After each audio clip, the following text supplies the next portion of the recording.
नमस्कार साथियों, स्वागत है आप सभी भावी अध्यापक अध्यापिकाओं का तथा सीबीएसई बोर्ड में संस्कृत को एक विषय के रूप में पढ़ने वाले छात्रों और छात्राओं का। तो हम लोग व्याकरण विधि का अध्ययन कर रहे हैं। व्याकरण विधि के अंतर्गत अब जो चैप्टर आ रहा है, जो अध्याय है, वह है छठा अध्याय और इसमें जो पाठ्य सामग्री आ गई वह है उपसर्ग। तो छठा अध्याय है और उपसर्ग के विषय में इस चैप्टर में पर्टिकुलर एक चैप्टर में इस चैप्टर के अंतर्गत उपसर्ग के विषय में दिया गया है। तो उपसर्ग के विषय में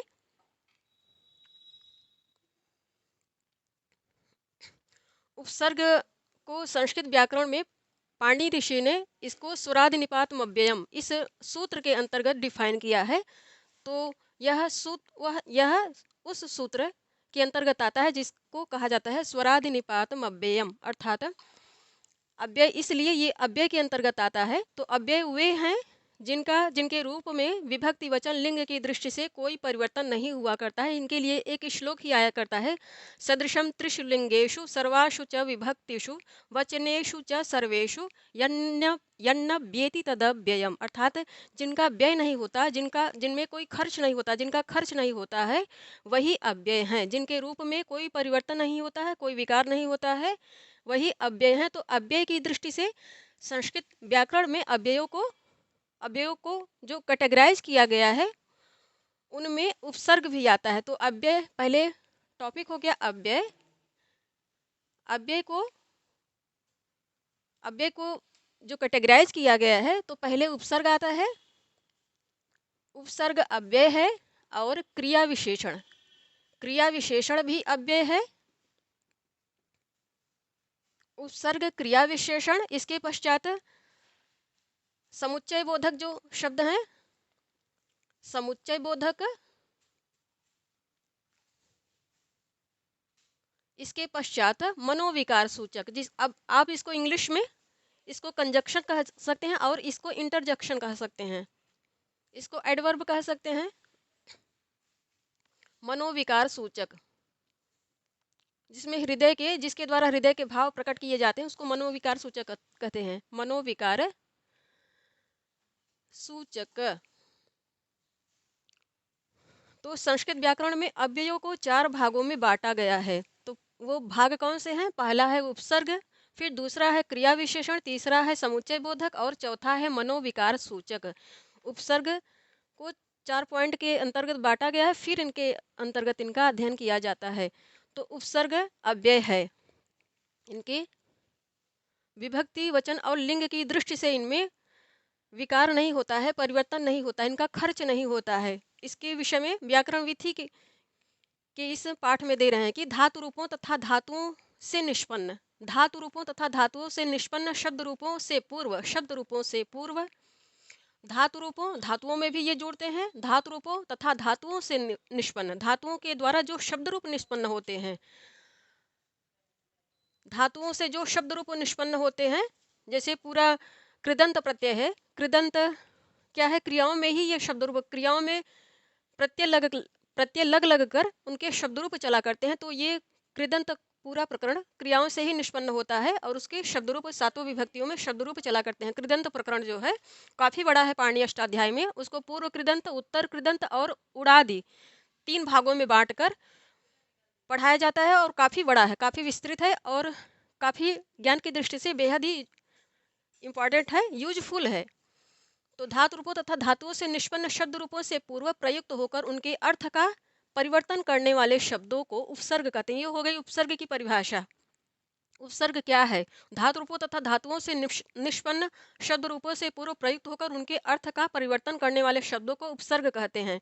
अब उपसर्ग की अपनी विशेषता क्या है? ये तो हम लोगों ने अव्यय के, ये चूंकि उपसर्ग अव्यय के अंतर्गत आता है तो अव्यय की क्या परिभाषा होती है उसके विषय में हम लोगों ने पढ़ा कि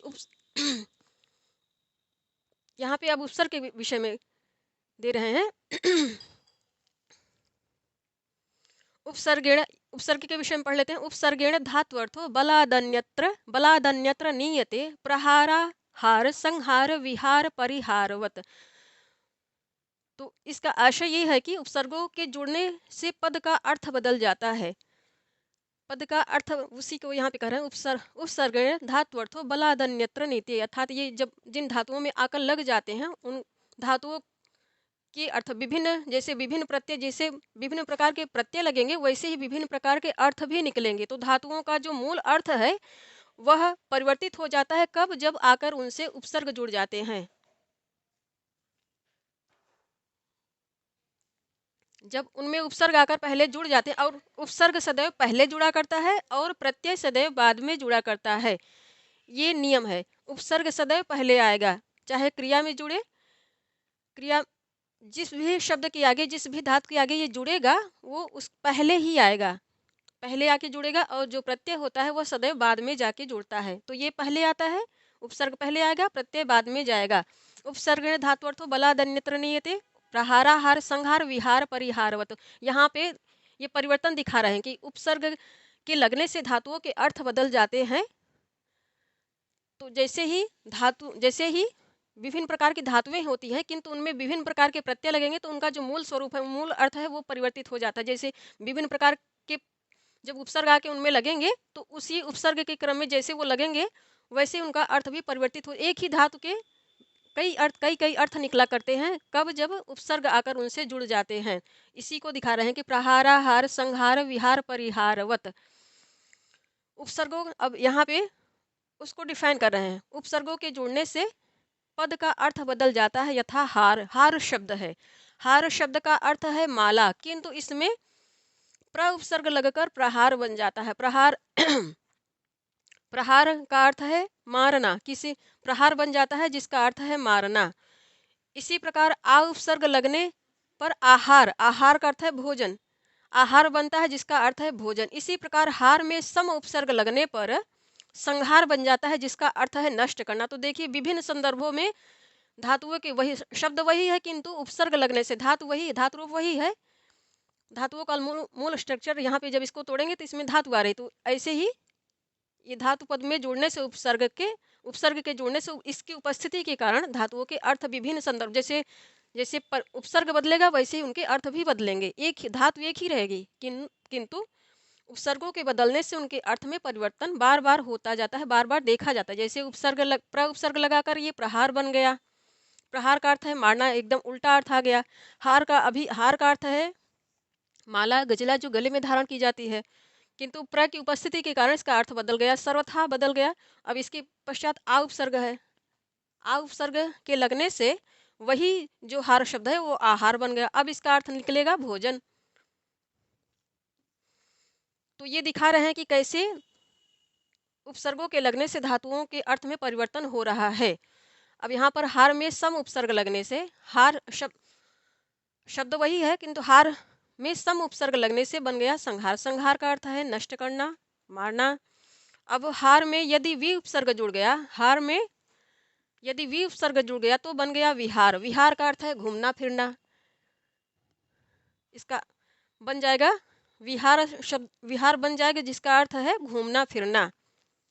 अब इसी में परि उपसर्ग जोड़ देने पर, परि उपसर्ग जोड़ दिया तो क्या बनेगा, परिहार, परिहार बन जाएगा जिसका अर्थ है सुधार या त्याग करना। कैसे ही शब्द एक ही हैं किंतु विभिन्न उपसर्ग आकर उसके अर्थ में परिवर्तन कर रहे हैं। इसके पश्चात कह रहे हैं कि स्पष्ट है कि अलग अलग उपसर्गों के जुड़ने से, अलग अलग उपसर्गों के जुड़ने से शब्दों के अलग अलग अर्थ भी उत्पन्न होते हैं। उपसर्गों का स्वतंत्र पर, इसलिए उपसर्ग अकेले कभी अपने अर्थ को प्रकट नहीं कर पाते हैं। उनका जो मूल अर्थ होता है, जैसे अभी हम लोग आगे पढ़ेंगे, तो उनका जो अपना मूल अर्थ होता है वो मूल अर्थ तभी फलित होता है, तभी एक सार्थक अर्थ में आया करता है जब वो किसी शब्द से जुड़ेगा, किसी शब्द से आके उसके पहले जुड़ेगा, और शब्द कैसा हो, वो धातु से हो, धातु द्वारा निष्पन्न हो या धातु प्रधान हो। वैसे भी कहा जाता है कि सारे हमारे यहाँ पे जितने भी शब्दों की उत्पत्ति होती है वो सब धातुओं से ही होती है। तो उनमें किसी न किसी धातु के आधार पर जो शब्द बने उनमें आकर ये जुड़ जाते हैं, तो उनके अर्थ में परिवर्तन हो जाता है। अपना स्वतंत्र अर्थ ये इसीलिए नहीं रख पाते हैं क्योंकि ये बिना किसी शब्द के आगे जुड़ने पर ही बिना किसी शब्द के आगे जुड़ने पर अपने अर्थ को द्योतित नहीं कर पाते हैं, इसलिए इनका कोई स्वतंत्र अर्थ नहीं होता है। इन अर्थ के विषय में उपसर्गों की स्वतंत्रता नहीं है। ये तभी अपने आप को स्पष्ट कर पाएंगे, अपने अर्थ को द्योतित कर पाएंगे जब किसी शब्द के आगे आकर जुड़ेंगे। इसीलिए उपसर्गों का स्वतंत्र प्रयोग नहीं होता है। उपसर्गों का स्वतंत्र प्रयोग कदापि नहीं होता है। प्रयोग होगा तो सदैव किसी शब्द के आगे जुड़ने पर ही। ये हो गई उपसर्ग, इस प्रकरण की भूमिका। और भूमिका बेहद ही इंपॉर्टेंट होती है, इसको ऐसे ही नोट करें। वो जो कैटेगराइज करके दिया गया है उसको भी नोट करें, क्योंकि उपसर्ग सदैव अव्यय, ये उपसर्ग सदैव अव्यय के अंतर्गत आता है। इस पर प्रश्न पूछा जा चुका कि उपसर्ग क्या है, तो उपसर्ग अव्यय है।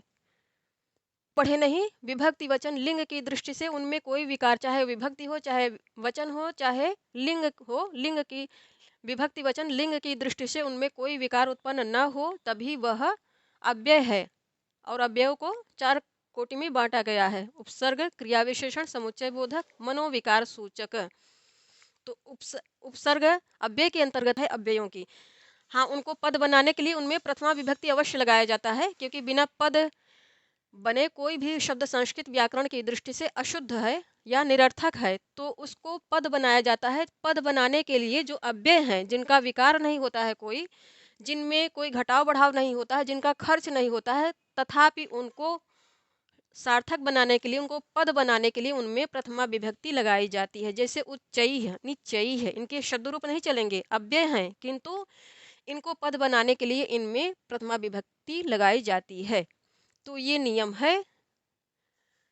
अव्ययों के संदर्भ में उपसर्ग अव्यय के अंतर्गत आता है, इसलिए ये इसकी भूमिका हो गई और बेहद ही इंपॉर्टेंट है। अब इनका प्रयोग, उपसर्ग कितनी है, तो लौकिक संस्कृत में उपसर्गों की संख्या 22 है। उन 22 उपसर्गों का यहाँ पर प्रयोग, अब इसके आगे प्रयोग दिखाया जाएगा। पुस्तक आप लोग खोल लीजिए।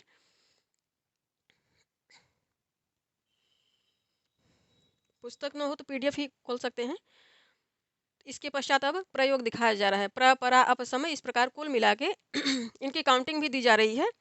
22 उपसर्ग हैं। लौकिक संस्कृत में 22 उपसर्ग हैं, वैदिक में इससे कुछ और हैं, किंतु लौकिक संस्कृत में जितना हम लोगों को पढ़ना है उनकी संख्या 22 ही है। पहले उपसर्गों का अर्थ दिया जा रहा है, तो इनके अर्थ की सार्थकता कब है, जब ये किसी शब्द के आगे आकर जुड़ जाते हैं। इनके अपने अर्थ तो होते हैं, किंतु स्वतंत्र रूप से इनका प्रयोग नहीं होता है। इनके अर्थों की सार्थकता तभी है जब ये किसी शब्द के आगे आकर जुड़ जाएं। अब इनके विषय में पढ़ लेते हैं। तो पहले उपसर्गों को लिखेंगे। उपसर्ग का अर्थ क्या होता है, उपसर्ग का प्रयोग जब ये शब्दों में जुड़ जाते हैं तब इनका अर्थ क्या होता है, तब इनकी सार्थकता क्या होती है, वाक्य प्रयोग भी करके दिखाया जा रहा है। उपसर्ग दिया जा रहा है, उपसर्ग का अर्थ दिया जा रहा है कि उपसर्ग क्या अर्थ देता है। और यहाँ हम लोगों ने पढ़ा कि उपसर्ग का स्वतंत्र अर्थ नहीं होता, तो उनका वाक्यों में प्रयोग करके भी दिखाया गया है कि इनका जब वाक्यों में प्रयोग होगा तब ये कैसे अपने आप को अर्थवान करेंगे। तो अब उनको पढ़ लेते हैं। ये भूमिका हो गई। अब इनका प्रयोग पढ़ेंगे। इसके पश्चात अभ्यास। अभ्यास में भी 3 क्वेश्चन आ रहे हैं। 1 2 3 क्वेश्चन हैं। तो पहले इनको पूरा डिटेल पढ़ाया जा रहा है, उसके पश्चात इनका एक प्रकार से समरी टाइम में रिवीजन अभ्यास के द्वारा कराया जा रहा है। तो अभ्यास भी देखा करें आप लोग वीडियो में। अभ्यास इसीलिए हम दे रहे हैं, जितने भी चैप्टर पढ़ा रहे हैं उनके अभ्यास भी दे रहे हैं, ताकि उनका एक बार समग्र रूप से रिवीजन हो जाए। तो अभ्यास वाले जो वीडियो हैं उनको भी देखा करें आप लोग, और पढ़ाने की शैली अच्छी लगे, आपको लोगों को समझ में आ रहा है तो लाइक भी किया करें, सब्सक्राइब भी करें। यदि चैनल पर पहली बार आ रहे हैं, देख रहे हैं, तो सब्सक्राइब करके इससे जुड़ें। सीबीएसई, ये जितना भी यहाँ पे पढ़ाया जा रहा है एनसीईआरटी की संस्कृत की पुस्तकें हैं, तो ये सीबीएसई बोर्ड वाले जो बच्चे हैं उनके लिए तो उपयोगी है ही। केंद्रीय विद्यालय संगठन के अंतर्गत यही पाठ्यक्रम में से एनसीईआरटी की संस्कृत की पुस्तकें ही इस पाठ्यक्रम में है, इसलिए इनको पढ़ना अनिवार्य है। इन्हीं को पढ़ा जाता है, इन्हीं से क्वेश्चन आते हैं। तो केंद्रीय विद्यालय संगठन की दृष्टि से भी ये उपयोगी है, जो प्रतियोगिक छात्र हैं, इस परीक्षा में बैठ रहे हैं, और जो सीबीएसई बोर्ड में स्टूडेंट एक भाषा के रूप में संस्कृत को लेकर पढ़ रहे हैं, उनके लिए भी ये वीडियोज बेहद ही उपयोगी हैं। तो आप लोग इससे जुड़ें, और जो एकेडमिक स्तर पर संस्कृत का अध्ययन कर रहे हैं बच्चे, लेकर पढ़ रहे हैं इसको, उनको भी बताएं ताकि उनको भी लाभ हो। आप स्कूल में तो पढ़ते ही हैं, ये आपकी कोचिंग टाइप की हो जाएगी या ट्यूशन टाइप का हो जाएगा। आप इसको खुद से भी देखेंगे तो इससे आपको समझ में अच्छे से आएगा और पूरा सब्जेक्ट तैयार होगा हो जाएगा। पूरा का पूरा मार्क्स आप परीक्षा में ले पाएंगे और प्रतियोगी छात्र हैं तो आपके लिए तो उपयोगी है ही, आप ही के लिए, आप ही लोगों के लिए, अर्थात एकेडमिक स्तर पर भी बच्चे देख सकते हैं, पढ़ सकते हैं, इनसे तैयार कर सकते हैं और प्रतियोगी जो छात्र हैं उनके लिए भी ये उपयोगी, दोनों ही बच्चों के लिए ये उपयोगी है। तो आप लोग जुड़े चैनल से। अब इसका जो प्रयोग है, उपसर्गों का प्रयोग देख लेते हैं। 22 उपसर्ग हैं, 22 के अर्थ पहले उपसर्ग लिखेंगे, फिर उनका अर्थ, फिर उनका वाक्य प्रयोग। ऐसे इनको याद करना है। 22 हैं ही, बहुत ज़्यादा नहीं, तो 22 को उनका उपसर्ग, उनका अर्थ और उनका वाक्य प्रयोग, इनको ऐसे ही 22 हैं तो 22 को याद करना होगा हम लोगों को। इसके पश्चात अभ्यास पढ़ लेंगे। रिवीजन क्लास है ये, तो रिवीजन क्लास टाइप की है। अब पढ़ लेते हैं।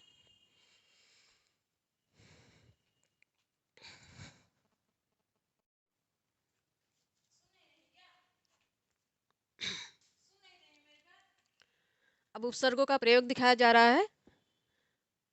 तो 22 उपसर्ग होते हैं। प्र, परा, अप, सम, अनु, अव, निस, निर, दुस, दुर, वी, आंग, दुस, दुर, वी, आंग। ये 12 हैं यहाँ पर। तो इनको ऐसे ही क्रम से रखें। प्र, परा, अप, सम। इनको याद करने की दृष्टि से इस प्रकार रखेंगे। प्र, परा, अप, सम, प्र, परा, अप, सम। ये हो गए 4। प्र, परा, अप, सम, अनु, अव, अनु, अव, निस, नीर। तो ये हो गए 8। फिर प्र, परा, अप, सम, अनु, अव, निस, नीर, दुस, दुर, वी, आंग, दुस, दुर, वी, आंग, अनु, अव, निस, नीर, दुस, दुर, वी, आंग, नी। उसके पश्चात आगे के पढ़ेंगे। जब आगे का क्रम है, इनको इस प्रकार लिखने का अभिप्राय ये है कि इनको ऐसे ही याद करना है, क्रम से याद करना है। इनको गाकर याद करिए या कोड बनाकर याद करिए, जैसी भी सुविधा हो आपको, तो वैसे हम लोगों को याद करना चाहिए। प्र, परा, अप, सम, अनु, अव, निस, निर, दुस, दुर, वी, आंग। अब इसके पश्चात नी इत्यादि जो आएंगे उनको पढ़ेंगे। तो ऐसे ही क्रम से रख के याद कर लेना है। 22 उपसर्गों को याद कर लेना है और उनको क्रम से पहले याद करना है। तो ये एक हो गया, ये एक पॉइंट हो गया।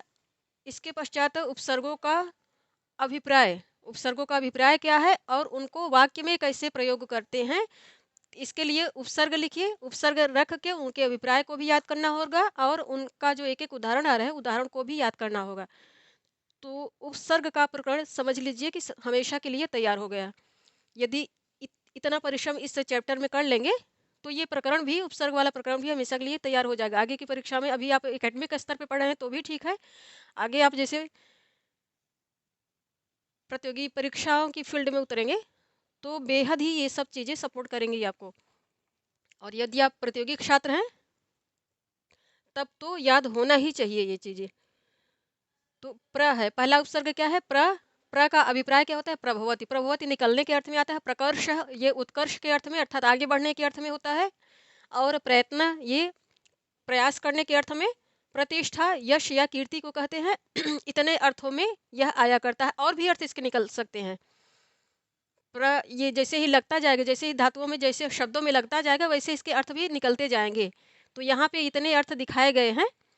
जैसे आप गढ़ सकते हैं शब्दों को, शब्द ढूंढिए और उनमें इन उपसर्गों को लगाकर फिर उनकी सार्थकता देखिए कि सार्थक हैं कि नहीं। सार्थक होने चाहिए, उपसर्ग लग के जो शब्द बने हैं उनकी सार्थकता होनी चाहिए। निरर्थक है, कोई अर्थ नहीं आ रहा है तो ऐसे ही नहीं जोड़ा जाता है। तो अभी 4 अर्थ दिए हैं प्र के, और भी निकल सकते हैं। ये तो समझाने के लिए हम लोगों को दिखाया गया है।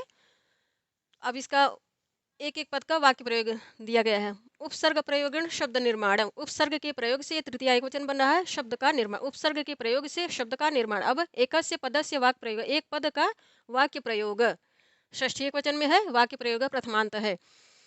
तो प्र का अभिप्राय है प्रभवती, प्रकर्ष, प्रयत्न, प्रतिष्ठा। अब इसी में से एक अर्थ को उठाकर वाक्य प्रयोग कर दे रहे हैं। गंगा हिमालयात प्रभवती, गंगा हिमालय से निकलती हैं, इसका अभिप्राय ये हो गया। फिर दूसरा जो उपसर्ग है परा, परा का अभिप्राय होता है पराजयते पराभवते, और भी अर्थ आप निकाल सकते हैं, और भी शब्दों में धातुओं में इनको लगा लगा कर निकाल सकते हैं। व्यय हैं, अब व्यय हैं तो उनके शब्द रूप नहीं चलेंगे, किंतु वो धातुओं में लगेंगे तो धातु रूप चलेंगे आराम से। जैसे यहाँ पर अनुकरोति, ये इसके पूरे तीनों पुरुषों में, तीनों लिंगों में इसके धातु रूप चलेंगे। तो उपसर्ग आते ही ऐसे शब्दों में कभी उनका वही जिन जिन भी शब्दों के साथ ये जुड़ जाएंगे, तो कभी कभी ये भी होता है कि जो शब्दों का जो जिस शब्द में जुड़ रहे हैं और वो शब्द जिस अर्थ में आ रहा है, कभी कभी वही अर्थ भी रहा करता है। अर्थात ये एकदम से कीलित नहीं है कि बस जिस भी शब्द में लगेगा उसका अर्थ पूरी तरह से बदल ही जाएगा। तो ये भी अपवाद है कि कभी कभी जो शब्द का मूल अर्थ रहता है, उपसर्ग लगने पर भी उसका कभी कभी वही अर्थ रह जाता है। और प्रायः देखा जाता है कि अर्थ बदल जाता है, इसलिए कहा जाता है कि उपसर्ग लगने से अर्थ बदल जाता है, शब्दों का अर्थ बदल जाता है। कभी कभी वही रहता है, कभी बदल जाता है, और कभी कई कई अर्थ देने लगता है, ये भी होता है। तो काफी लचीलापन है उपसर्गों में। अब पराजयते, पराजयते ये पराभव या हार के संबंध में आता है, जिनको आप हिंदी में कह सकते हैं कि हारना। पराभवती, दोनों ही शब्द हारने के अर्थ में आ रहे हैं। पराभवती यहाँ भू धातु है, यहाँ पे जी धातु है। अब जी धातु में ये उपसर्ग लग रहा है पराजयते, पराभवती। जी धातु पहले ये उपसर्ग लग रहा है, फिर यहाँ पे तिंग प्रत्यय लग रहा है। तो ये उपसर्गों की सार्थकता प्रायः धातुओं में ही देखी जाती है कि धातु, जैसे ये धातु हो गई, यहाँ धातु हो जाती है और इधर उपसर्ग हो जाते हैं, फिर इधर प्रत्यय हो जाते हैं। तो धातु इतने इतने सोपानों से गुजरकर कोई जो धातु होती है उसकी सार्थकता सिद्ध होती है, उसके धातु रूप चला करते हैं। जब धातुओं का जो मूल स्ट्रक्चर है, जो मूल स्वरूप है, उसका वो अर्थवान तो होती है उस मूल स्वरूप में, किंतु वाक्य में वो वही मूल स्वरूप नहीं आता। वाक्य में जब प्रयोग करेंगे तो वही धातुओं का जो मूल स्वरूप होगा वो नहीं आएगा, बल्कि वो इतनी प्रक्रिया से गुजर कर आएगा। पहले उसमें तिंग प्रत्यय लगेंगे, 18 तिंग प्रत्यय, यदि वो परस्मय पदी है तो तीनों ही पुरुषों में कुल मिला के 9 प्रत्यय लगेंगे, और यदि आत्मनेपदी है तो तीनों पुरुषों, तीनों वचनों में 3 प्रकार के, 18 प्रकार के, जैसे 3 पुरुष हैं 3 वचन है, तो वैसे उसी के आधार पर 18 वहाँ भी 9 प्रत्यय, परस्मय पदी में 9 प्रत्यय, आत्मनेपदी में 9 प्रत्यय, 9 तिंग प्रत्यय।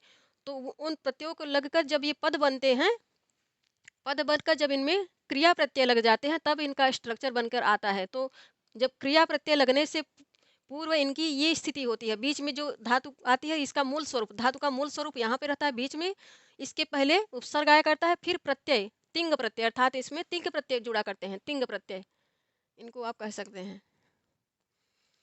और तिंग प्रत्यय 18 है। इसके पश्चात जो सनंत धातुएं हैं वो भी जुड़ जाती हैं। इसके पश्चात कृदंत प्रत्यय हैं। तो प्रत्यय बहुत सारे हैं, मूलतः जो इनका स्ट्रक्चर है ये 18 तिंग प्रत्यय।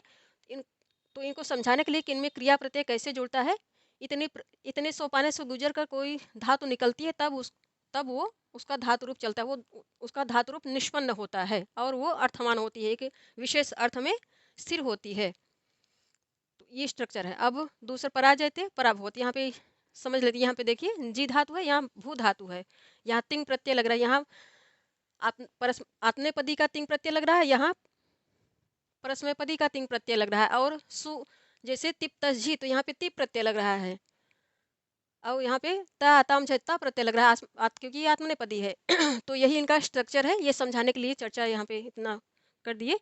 तो परा है पराजयते पराभवती। अब इसका वाक्य में प्रयोग दिखा रहे हैं, सैनिक शत्रुन पराजयते। शत्रुन क्या है, उकारांत शब्द है, द्वितीय बहुवचन में बन रहा है। तो सैनिक है, सैनिक शत्रुओं को पराजित करता, हराता है, पराजयते हराता है, सैनिक शत्रुओं को पराजित करता है।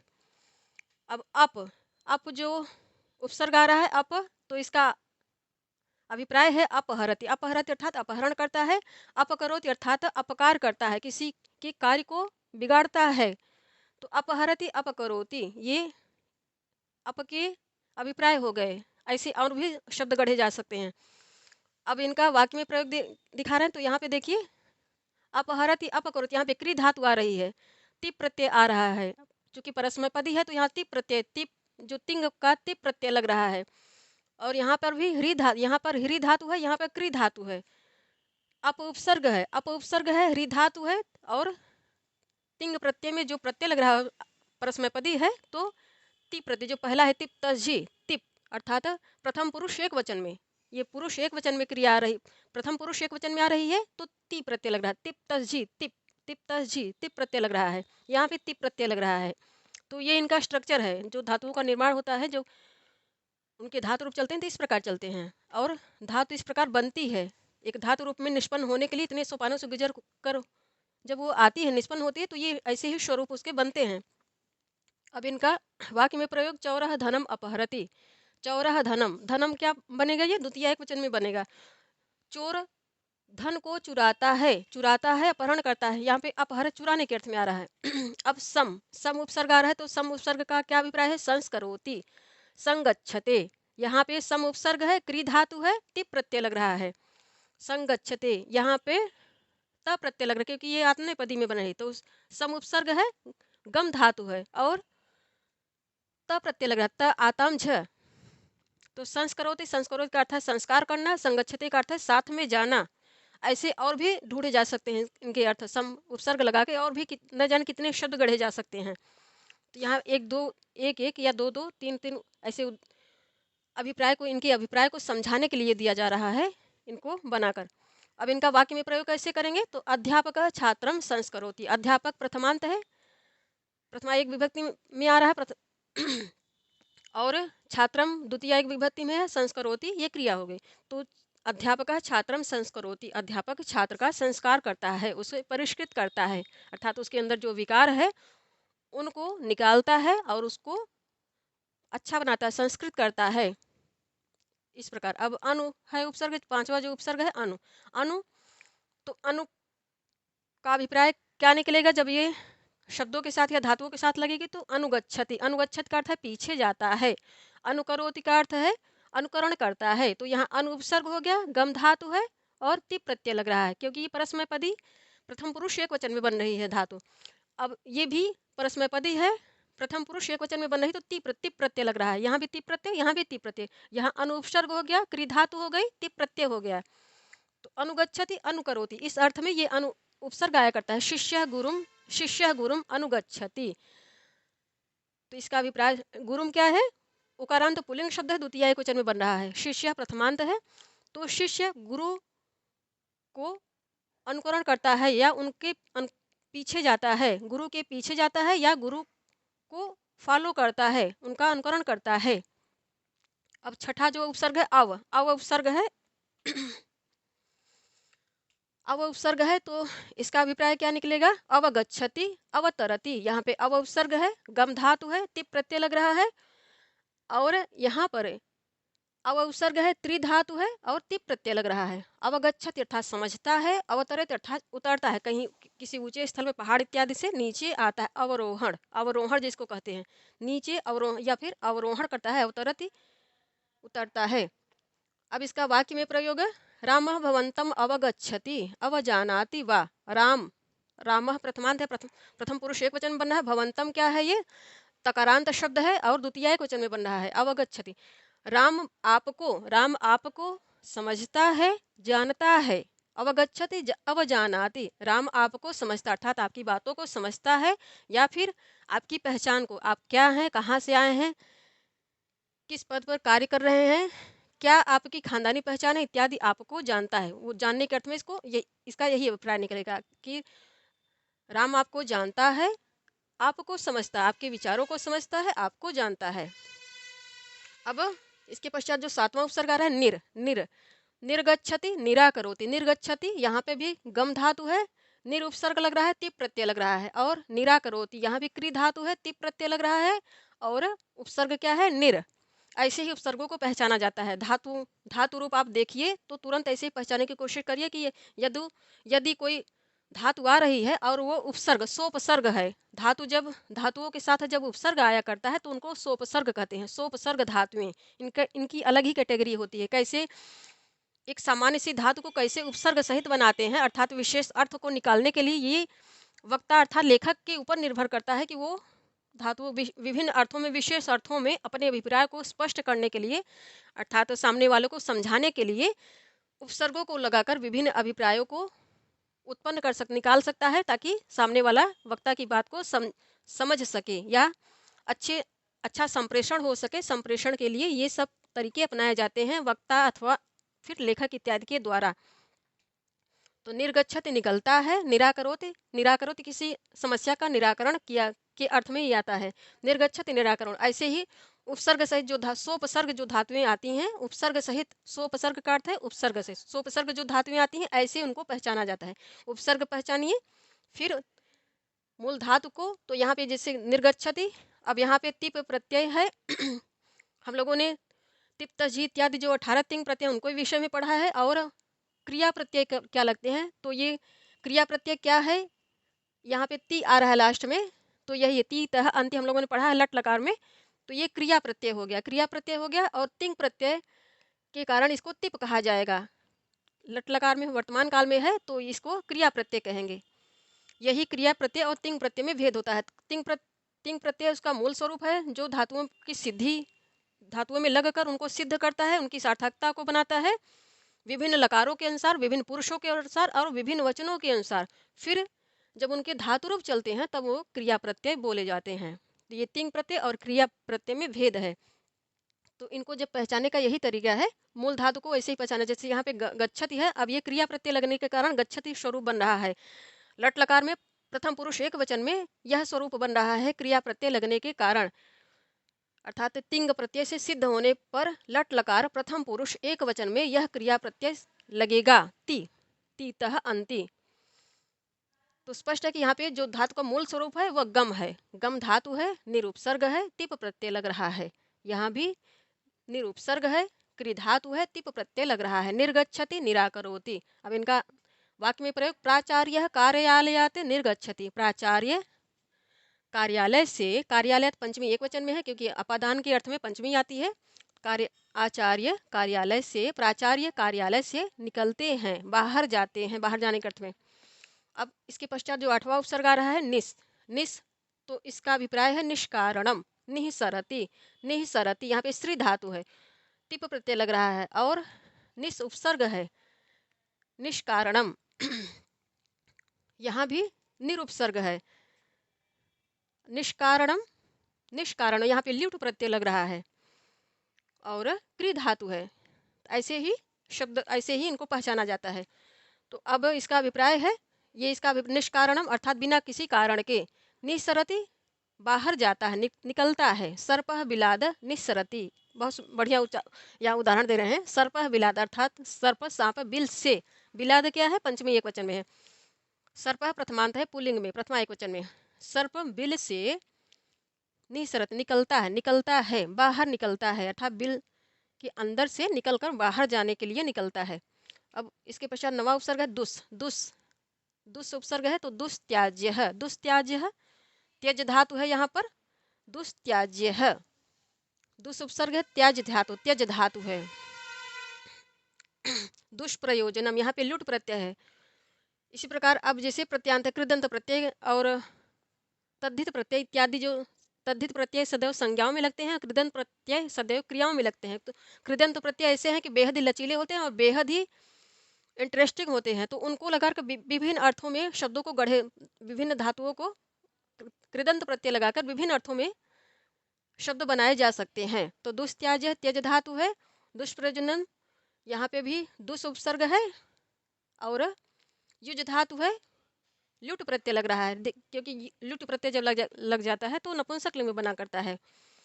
दुस्त्याज्य है, दुस्त्याज्य ये क्या है, त्यागने के अर्थ में। दुष्प्रयोजन अर्थात बिना किसी प्रयोजन, दुष्प्रयोजन है तो दुष्प्रयोजन का अर्थ है दुष्ट प्रयोजन, अर्थात कोई काम बिगाड़ने के अर्थ में दुष्ट प्रयोजन या दुर्भावना से कोई प्रयोजन, कोई षड्यंत्र इत्यादि के अर्थ में ये आया करता है। जैसे आतंकवादी इत्यादि हैं, चोर इत्यादि हैं, तो दुष्प्रयोजन से जो कोई रणनीति बनाते हैं उसको दुष्प्रयोजन कहा जाता है। दुष्ट प्रयोजन से, दुस्त्याज्य जिसका त्यागना मुश्किल हो। अब इसका अर्थ दिखा रहे हैं वाक्य प्रयोग में, स्वभावः दुस्त्याज्यः भवति, अर्थात स्वभाव, स्वभाव दुस्त्याज अर्थात स्वभाव को त्यागना मुश्किल होता है। स्वभाव का त्याग, जो व्यक्ति की मूल प्रकृति होती है उससे बाहर निकलना मुश्किल होता है, ये इसी अर्थ में आ रहा है। दुस्त्याज अर्थात जो त्यागने में दुष्कर हो, तो स्वभाव को त्यागना दुष्कर होता है। जो ऐसा जो व्यक्ति का मूल स्वभाव होता है, जैसे सर्प का स्वभाव है काटना। काटना अब भले ही वो अपनी सुरक्षा के लिए काट रहा है, किंतु काटता है तो विष छोड़ता है, तो विष छोड़ना इसका मूल मूल स्वभाव है। सर्प का मूल स्वभाव है। वो मर जाएगा किंतु अपना वह स्वभाव कभी नहीं त्यागेगा। अब यदि त्याग दिया तो सर्प सर्प नहीं कहा जाएगा।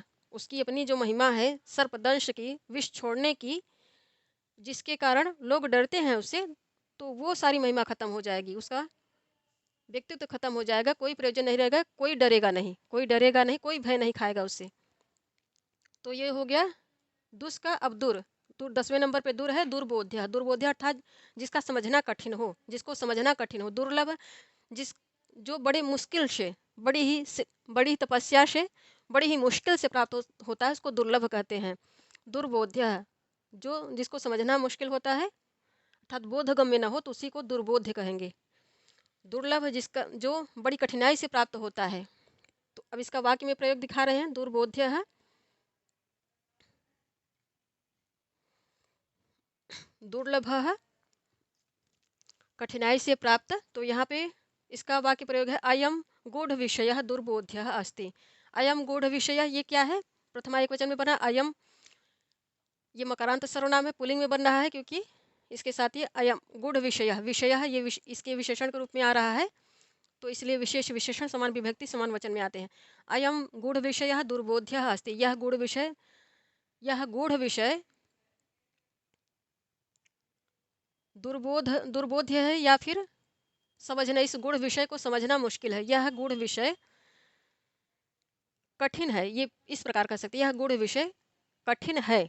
दुर्बोध्य अर्थात जो समझा न जा सके, कठिन है, उसी को दुर्बोध्य कहेंगे। अब इसके पश्चात जो उपसर्ग आ रहा है विजयते विहरति। विजयते क्या है? यहाँ वि उपसर्ग है, जी धातु है और आत्मनेपदी में है, तो यहाँ त प्रत्यय लग रहा है, त आतम झ। विहरति, यहाँ पे वि उपसर्ग है, री धातु है और ति प्रत्यय लग रहा है। विहरति विहार करने, घूमने के अर्थ में। विजयते जीतने के अर्थ में।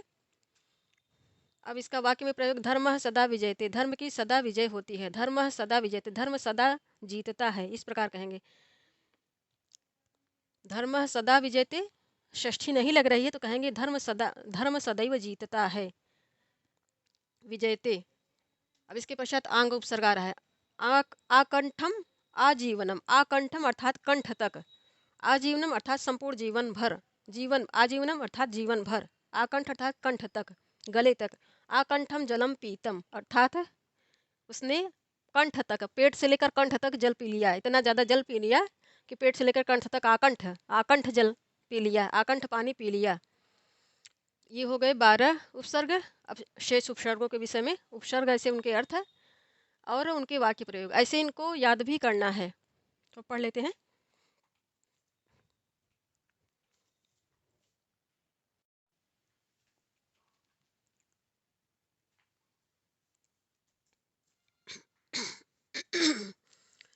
तो उपसर्गों का 12 प्रयोग हम लोगों ने पढ़ लिया है। अब ये 13वां उपसर्ग है। तो नी अधि अति सु, नी अधि अति सु, नी अधि अति और सु, इस प्रकार नी अधि अति सु। उसके पश्चात उत अभि प्रतिपरि, उत अभि प्रति और परि। इसके पश्चात 2 और बच रहे हैं, उप और अपि। तो ये हो गए 22, 4, ये 4 हो गए, ये 4 हो गए, ये 4, 4 पंचे 20 और ये 2 22, 20 21 22। कुल 22 प्रत्यय होते हैं लौकिक संस्कृत में। अब इसके पश्चात नी है। तो नी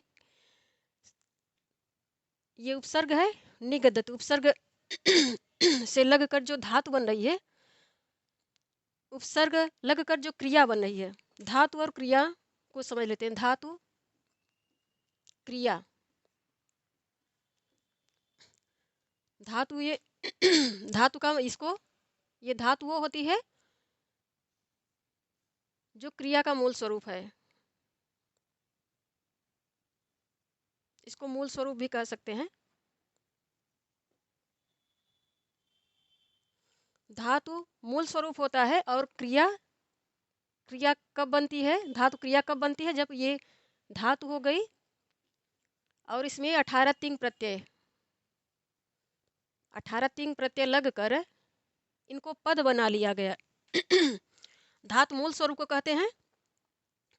और धातु में जब 18 तिंग प्रत्यय लगाकर उनको पद संज्ञा, उनकी पद संज्ञा हो जाती है। जब धातु में 18 तिंग प्रत्यय लगेंगे तब उनकी पद संज्ञा होगी। सुप तिंगंतम पदम से, उस सूत्र से पद संज्ञा होगी।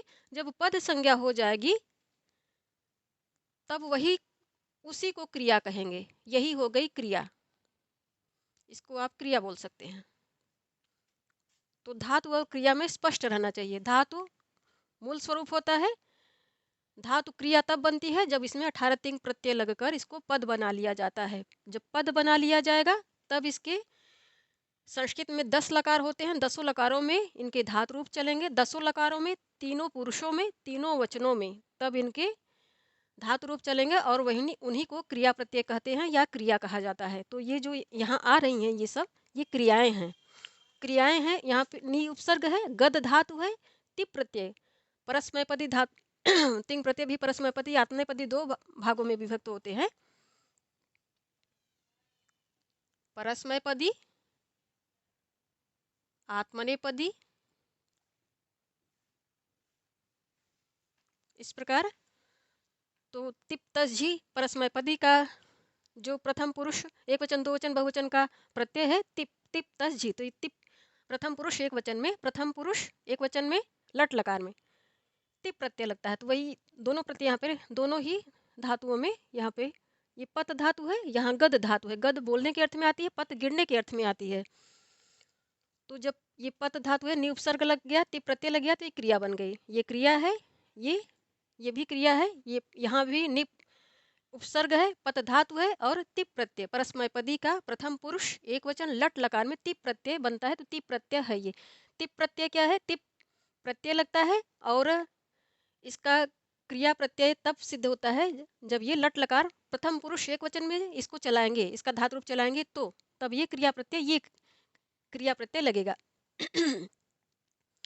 पहले तिप कहने का अर्थ है कि प्रथम पुरुष एक वचन, एक वचन को वो उद्देशित करता है, तिप।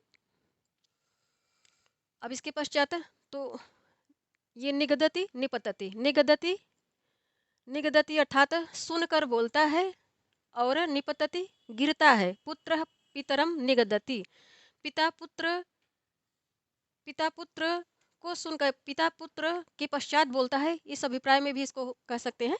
या पिता को सुनकर पुत्र बोलता है या उन्हीं का अनुकरण करता है, अनुवाचन करता है। गद धातु बोलने के अर्थ में आती है। पुत्र पिता को बोलता है या पिता पुत्र पिता को सुनकर भी कह सकते, सुनकर अनुकरण करता है। अब इसके पश्चात जो उपसर्ग है अधि, अधि उपसर्ग है, तो ये जब धातुओं में लग जाता है, क्रिया जब क्रियाओं में लगेगा तो क्या अभिप्राय होगा, अधिराजते, अधिराजते, अधिशेते, अधिशेते अर्थात शयन करते हैं, शयन करने के अर्थ में। अधिराजते शोभा पाता है, तो विद्वान सर्वत्र अधिराजते, इसका अभिप्राय है कि विद्वान सर्वत्र शोभा, शोभा पाते हैं, सम्मान पाते हैं। राजते शोभा के अर्थ में आता है, तो विद्वान सर्वत्र शोभा पाते हैं या विद्वान जहाँ पे जैसी जिस मंडली में पहुँच जाते हैं वह मंडली उनकी उनके उपस्थिति मात्र से सुशोभित हो जाती है। तो विद्वान सभी जगह शोभा पाते हैं, सम्मान पाते हैं। अब इसके पश्चात जो 15वां उपसर्ग है अति, अति उपसर्ग, तो अतिवादः अत्याचारः। अब यहाँ पे उपसर्ग क्रियाओं में भी लगते हैं और या फिर क्रिया या फिर धातुओं से लगकर जो शब्द बनते हैं उनमें भी उपसर्ग लगा करते हैं। तो ये दोनों क्या हैं, ये धातुओं से, ये धातुएं मूल है, धातुओं में विभिन्न प्रत्यय लगकर ये शब्द बने हैं। तो ये धातु के आधार पर बने हुए शब्द हैं। इन दोनों में ही कृदंत प्रत्यय लग रहा है। तो उपसर्ग धातुओं में मूल क्रियाओं में भी आकर लगते हैं, और या फिर क्रियाओं से बने हुए शब्दों में या फिर धातुओं से बने हुए शब्दों में भी लगा करते हैं। तो ये क्रियाओं में उदाहरण है ये सारे, और ये क्रियाओं से या फिर धातुओं से बने हुए अन्य शब्दों के उदाहरण हो सकते हैं। इनको अन्य क्रियाओं से बने हुए या धातुओं से बने हुए शब्दों का उदाहरण कह सकते हैं। अतिवाद अत्याचार, तो यहाँ अति उपसर्ग है, वद धातु है और घई प्रत्यय लग रहा है, कृदंत प्रत्यय है। यहाँ भी अति उपसर्ग है और चार चर धातु है, यहाँ भी घई प्रत्यय लग रहा है। घई प्रत्यय पुल्लिंग में आया करता है। अतिवाद अत्याचार, अतिवाद अर्थात बहुत ज़्यादा जब कोई अपने सिद्धांत पर जोर देता है कि यही सही है, जो हम कह रहे हैं वही सही है, तो उसी को अतिवाद कहा जाता है। अर्थात एक ही सिद्धांत पर, एक ही चीज़ पर अड़े रहना, वही उसी को अतिवाद कहते हैं। अत्याचार है अर्थात अत्याचार अति कर देना, किसी भी आचरण की अति कर देना, चाहे वह किसी अच्छे संदर्भ में हो या फिर प्रायः ये बुरे संदर्भ में ही आता है। अत्याचार अर्थात किसी को पीड़ित करना, ऐसा आचरण करना कि उससे किसी दूसरे को पीड़ा हो, वही अत्याचार है। अत्याचार। अतिवादो न कर्तव्य अर्थात अतिवाद नहीं करना चाहिए। अतिवाद जैसे विभिन्न धर्मावलंबी हैं, कहते हैं कि हमारा ही धर्म श्रेष्ठ है, जो हमारे धर्म को मानते हैं, जो हमारे धर्म के अंतर्गत हैं, उन्हीं को जन्नत नसीब होगी, या फिर उन्हीं को मुक्ति मिलेगी, उन्हीं को संसारिक सारी उपलब्धियां मिलेंगी, उन्हीं को सारी विभूतियां मिलेंगी, बाकी सब भाड़ में जाएंगे। तो यही अतिवाद हो गया। अब 16 नंबर का जो उपसर्ग है वह है सु।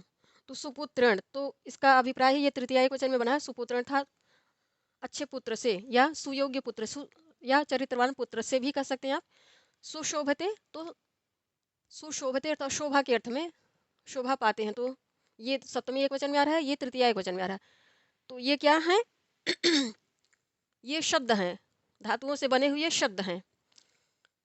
उद्याने पुष्पाणि सुशोभन्ते, बगीचे में पुष्प सुशोभित हो रहे हैं, या फिर शोभा पा रहे हैं।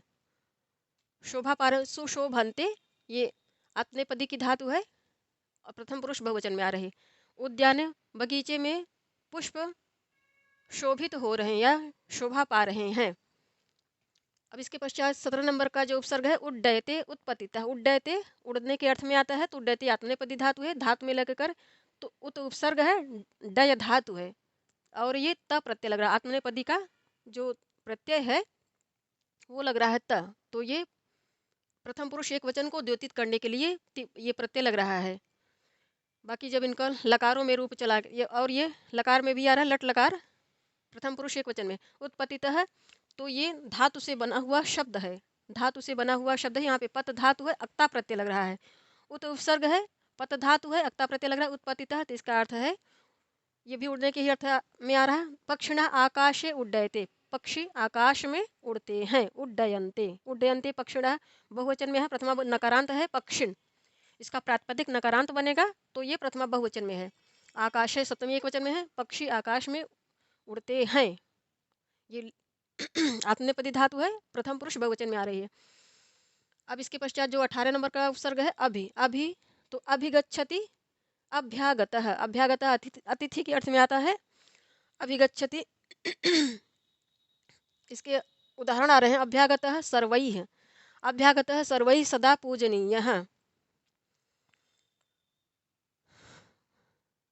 अभ्यागतः अर्थात आए हुए, जिनकी कोई तिथि नहीं होती है वो अतिथि होते हैं। अभि या फिर अभिगमन, जिसके पास आते हैं, पास आने के अर्थ में, जिसके पास, किसी के पास आते हैं, अपने सहोदर, सगे, या फिर जिनसे वो प्रेम करते हैं, ऐसे प्रियजनों के पास जब आते हैं अभ्यागत, उन्हीं को अभ्यागत कहते हैं या अतिथि कहते हैं। तो अभ्यागत अर्थात अतिथि सभी के द्वारा सदैव पूजा के योग्य हैं। पूजनीय, अनियर प्रत्यय लग रहा है यहाँ, पूजनीय, अनियर प्रत्यय पुल्लिंग में लग रहा है।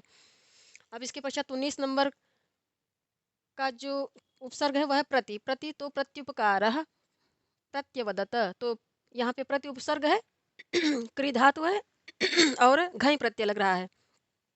तो ये धातुओं से बने हुए शब्द हैं, धातुओं से बने हुए शब्दों के उदाहरण है। और प्रति उपसर्ग, यहाँ भी प्रति उपसर्ग है, वद धातु है, और ये लंग लकार में आ रहा है। लंग लकार प्रथम पुरुष एक वचन में, प्रत्यवदत। तो लंग लकार का प्रत्यय यहाँ पर लग रहा है पुत्री मातरम प्रत्यवदत। पुत्री माता को जवाब देती है, पलटकर उत्तर देती है, या पुत्री ने पलटकर माता को उत्तर दिया। पुत्री ने माता को उत्तर दिया, इस अर्थ में भी आएगा। अब इसके पश्चात जो उपसर्ग आ रहा है परि, परि तो परित्यजामि अर्थात छोड़ दूंगा, त्याग दूंगा। त्यज धातु है, उत्तम पुरुष एक वचन में ये क्रिया आ रही है, परि उपसर्ग है। तो तिप्तजी सिप्थस्था मिब मिब मिब मिप यहाँ पर जो तिंग प्रत्यय है वो लग रहा है। परिवर्तनम तो यहाँ पे परि उपसर्ग है, और वृत्त धातु है, ल्युट प्रत्यय लग रहा है। परिवर्तनम, परिवर्तन अर्थात बदलाव। अब इसका वाक्य में प्रयोग, अहम दुष्टम परित्यजा, मैं दुष्ट का संग छोड़ दूंगा, पर त्याग कर दूंगा, या फिर मैं दुष्ट को त्याग दूंगा। अहम दुष्टम, दुष्टम द्वितीयांत है, परित्यजाम उत्तम पुरुष एकवचन, क्योंकि हम यहाँ अस्मत् सर्वनाम है, अस्मत् सर्वनाम है, प्रथम पुरुष एकवचन में है। परित्यजाम छोड़ दूंगा। इसके पश्चात उप उपसर्ग है 21 नंबर का, उपगच्छति उपहरति। उपगच्छति अर्थात पास जाता है, और तो यहाँ पे उप उपसर्ग गम धातु है और तिप प्रत्यय लग रहा है।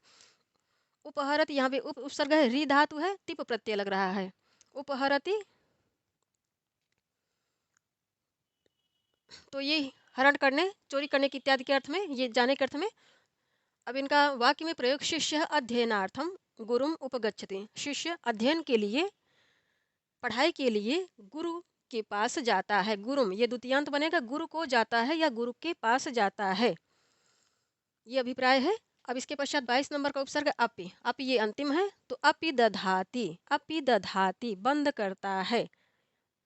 द्वारपालः द्वारम अपि दधाति, पिदधाति कहिए, अपदधाति कहिए, अर्थात द्वारपाल जो द्वार का रक्षक है, द्वारपाल उसको कहते हैं, द्वार का रक्षक द्वार बंद करता है।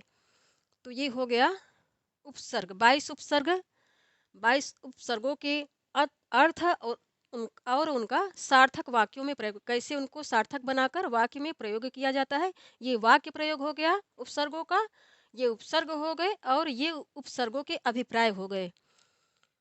तो ये सब हम लोगों ने पढ़ लिया। अब उपसर्ग इस अध्याय के अंतर्गत अभ्यास आ रहा है, तो 2 अभ्यास है, दोनों अभ्यासों को भी पढ़ लेते हैं। तो इस फाइल में इतना ही मैटर देते हैं, अन्यथा फाइल बहुत बड़ी हो जाएगी। तो मिलते हैं अब नेक्स्ट फाइल के साथ। धन्यवाद साथियों आप सभी का।